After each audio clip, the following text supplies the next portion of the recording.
Many people believe that rabies is a thing of the past and a tale from old movies and legends. When most of us think of rabies, we picture a wild animal frothing at the mouth or some poor pet being put down. But did you know that you can get rabies? Although it is less prevalent today in our society, it is still very much alive. Rabies is zoonotic, meaning it can be transmitted from animals to humans. If you get bit by an animal that has rabies, you can become infected too.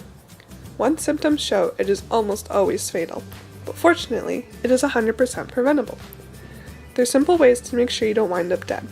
Get your pets vaccinated, stay away from wild animals, and if you do get chomped by your friendly neighborhood rabid squirrel, make sure you seek treatment immediately. But I'm getting ahead of myself, so let's back up. So what is rabies anyways? Rabies is a negative single-strand virus. It looks a lot like a bullet with spikes sticking out of it.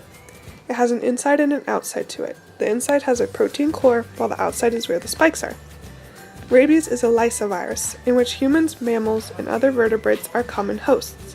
It can be a fixed virus, meaning it is adapted to make passage through an animal's cell structure, or it may be a street virus, which means it developed from the bite of a rabid animal. Let's talk about rabies pathogenesis, or development of the virus. In almost all cases, the rabies virus is transferred to humans by the bite of an infected animal. This is so because the virus is transmitted through their saliva. Other animals become infected if they're unvaccinated and bitten by another infected animal. Once an individual is bitten, the virus may enter the peripheral nervous system and migrate to the brain directly, or it may replicate in the host's muscle tissue. Then, the virus enters the incubation stage, or it spreads to other organs in the body. The next stage, the prodromal stage, is when symptoms are noticeable. Soon after, the acute neurological period begins. During this period, the infected individual will display hyperactivity, paralysis, fever, muscle spasms, convulsions, hyperventilation, and rapid irregular breathing. Paralysis, coma, and eventually death follow after. But once an individual has already been bitten, it is critical to eliminate the virus before it reaches the brain from the nervous system. Because rabies is so severe, it is important that people vaccinate their pets and keep them safe from wild animals, and that humans traveling to countries endemic for rabies get the proper vaccinations before their departure. People always believe rabies is something that is far away from them. Yet, statistic indicates that one person dies because of rabies every 9 minutes, mostly in Asia and Africa. Every year around the world, there are as high as 59,000 cases of rabies-caused deaths, and the majority of the victims are children. The most rabies prevalent areas are places in Africa such as Tanzania, where people are not as well educated about rabies prevention. In addition, the government is financially incapable of paying all the rabies vaccines.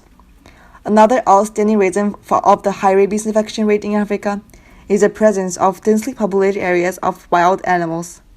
Without proper precautionary measures being taken about rabies, both people and the animal's life are being jeopardized. However, there is hope on the horizon. The World Health Organization calls for complete elimination of rabies by 2030. With that, more awarenesses are being built and more financial backings are being gathered to truly bring rabies to an end. Once it has been determined that you have been infected with the rabies virus, it is important to receive a series of shots. There is no effective treatment for rabies, making most cases fatal. If unsure, it is always safer to assume the animal that bit you has rabies. The shots given include a fast-acting shot that is given near the bite zone as soon as possible, which prevents the virus from infecting you. A series of vaccines are given to you to help fight the virus with 4 shots over a time span of 14 days. It is important to wash the bit area to try to wash some of the virus away. To prevent this virus, it is important to make sure your pets have their vaccines up to date and go regularly to their veterinarian. Most cases of rabies come from wildlife, so if possible, keep pets away from wildlife. Your dogs can be vaccinated as early as 3 months old, and your cats as early as 8 weeks old. Vaccinating your pets will make traveling with them stress-free, it will make them resistant to diseased wildlife, and it will protect you from bites from rabid animals. So go on, support your pets and get them vaccinated.